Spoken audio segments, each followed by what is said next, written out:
Hello বন্ধুরা, welcome back to my channel Sanchita's creation. চলো, আজকে আমি আবার একটা রেসিপি নিয়ে চলে এসেছি। আজকের রেসিপিটা হলো বেগুন দিয়ে একটা রেসিপি।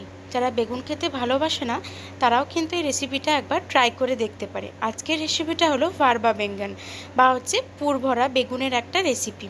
তো চলো দেরি না করে প্রথমে আমি শুরু করে দিই রেসিপিটা।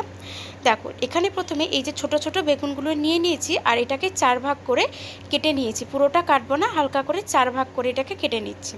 এরপরে পুরের জন্য আমি একটু তৈরি করে নেব পুরটা।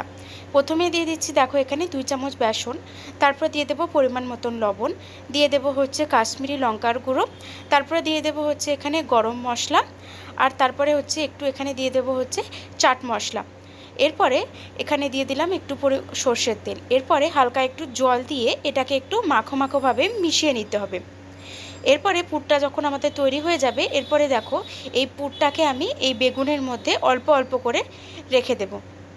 দেখো আমি দেখিয়ে দিচ্ছি যেরকমভাবে পুরটাকে ভরতে হবে, যাতে পুরটা কিন্তু খুব বেশি না হয়ে যায়, তাহলে কিন্তু বেগুন থেকে এটা বেরিয়ে যেতে পারে। সেই জন্য খুব বেশি পুর কিন্তু এখানে ভরা যাবে না। অল্প অল্প করে সমস্ত বেগুনের মধ্যে আমি এই পুরগুলোকে ভরে নিচ্ছি। আমাদের সমস্ত বেগুনেই পুরগুলো ভরা হয়ে গেছে। এটাকে আমি আলাদা করে এরপরে রেখে দেব। এরপরে কড়াইয়ে আমি নিয়ে নেব হচ্ছে সর্ষের তেল। খুব বেশি সর্ষের তেল নেওয়ার দরকার নেই, এখানে 2 থেকে 3 টেবিল চামচ সর্ষের তেল নিয়ে নিলেই হবে। এরপরে বেগুনগুলোকে আমি হচ্ছে যে এখানে ভাজতে দিয়ে দেব। খুব বেশি একদম কড়া করে বেগুনগুলো ভাজার দরকার নেই, মোটামুটিভাবে বেগুনগুলো হালকা 50 থেকে 60% মতন যখন ভাজা হয়ে যাবে, দেখো মোটামুটি যখন এখানে কালারটা চলে এসেছে আর বেগুনটা প্রায় একটুখানি সেদ্ধ সেদ্ধ মতন মনে হচ্ছে হয়ে গেছে, ততক্ষণ অবধি কিন্তু বেগুনগুলো আমাদের এখানে ভেজে নিতে হবে। বেগুন আমাদের ভাজা এখানে হয়ে গেছে।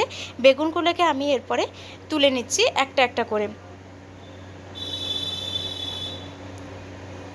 বেগুনগুলো তোলা হয়ে গেছে। এরপর ওই কড়াইয়ের মধ্যে আরও একটু অল্প পরিমাণে তেল নিয়ে নিচ্ছি। এরপরে দিয়ে দিচ্ছি আমি এখানে 2টো তেজপাতা, অল্প একটু হাফ চা চামচ মতন গোটা জিরের ফোড়ন দিয়ে দিলাম। এটা একটু ভেজে নিয়ে এখানে একটা মিডিয়াম সাইজের পেঁয়াজ কুচি করে রেখেছিলাম, সেই পেঁয়াজটা দিয়ে দিলাম। পেঁয়াজটা দিয়ে হালকা করে আমাকে পেঁয়াজটা বাদামি হওয়া অবধি ভেজে নিতে হবে। পেঁয়াজ ভাজা কিন্তু এখানে কমপ্লিট হয়ে গেছে। এরপর এখানে দিয়ে দেবো একটা বড় সাইজের টমেটো কুচি, সেটাকেও আমাদের কিন্তু ভালোভাবে ভেজে নিতে হবে যতক্ষণ না টমেটোটা মোটামুটি নরম হচ্ছে। এখানে দেখো টমেটোটা আমাদের মোটামুটি প্রায় নরম হয়ে এসেছে। এরপর আমি এখানে দিয়ে দেবো হচ্ছে আদা এবং রসুনের পেস্ট। এটাও আমি মোটামুটি 1 চা চামচ মতন আদা এবং রসুনের পেস্ট দিয়ে দিয়েছি। এরপরে সব কিছু ভালোভাবে মিশিয়ে নিচ্ছি। এরপরে একটা আমি করে নেব এখানে মশলা, একটু জলের মধ্যে প্রথমেই লঙ্কা গুঁড়ো, তারপরে দিচ্ছি হচ্ছে জিরে গুঁড়ো, তারপরে এখানে দিয়ে দিলাম হচ্ছে লঙ্কার গুঁড়ো, ধনে গুঁড়ো। এরপরে এইটাকে আমি হালকা করে একটু জলের সাথে মিশিয়ে নিচ্ছি। এরপরে এই মশলাটাকে আমি হচ্ছে যে মিশিয়ে দেব। এই দেখো এখানে আমাদের টমেটোটা নরম হয়ে গেছে প্রায়। এরপর আমি এখানে যে মশলার মিশ্রণটা করে রেখেছিলাম সেই মিশ্রণটা এখানে দিয়ে দিচ্ছি। এরপরে এটাকে ভালোভাবে মিশিয়ে নিতে হবে যাতে মশলাটা পুড়ে না যায়, সেই জন্য আমি জলের সাথে মিশিয়ে দিয়েছিলাম। এরপরে হালকা জল দিয়ে দিয়ে মশলাটা আমাদের কিন্তু কষাতে হবে যতক্ষণ না ভালোভাবে টমেটোর পেঁয়াজটা একদম গলে যাচ্ছে। এরপরে আমি এখানে দেখো ঝোলের জন্য জল দিয়ে দিলাম। তোমরা যেরকম ঝোল বা গ্রেভি খাবে সেই রকম কিন্তু জল দিয়ে দিতে হবে। এখানে জল দিয়ে প্রায় 2 থেকে 3 মিনিট আমি ফুটিয়ে নিচ্ছি। ঝোলটা ফুটে গেলে এখানে দিয়ে দেবো হচ্ছে বেগুনগুলো দিয়ে আমাকে ঢাকা দিয়ে দিতে হবে যাতে ভালোভাবে বেগুনের মধ্যে মশলাটা ঢুকে বেগুনটা নরম হয়ে যায়।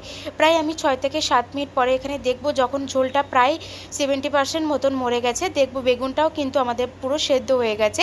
দেখো ঝোলটা কি সুন্দর মাখো মাখো হয়ে গেছে। বেগুনটা একটু নিয়ে দেখে নেবো যে সেদ্ধ হয়ে গেছে কিনা।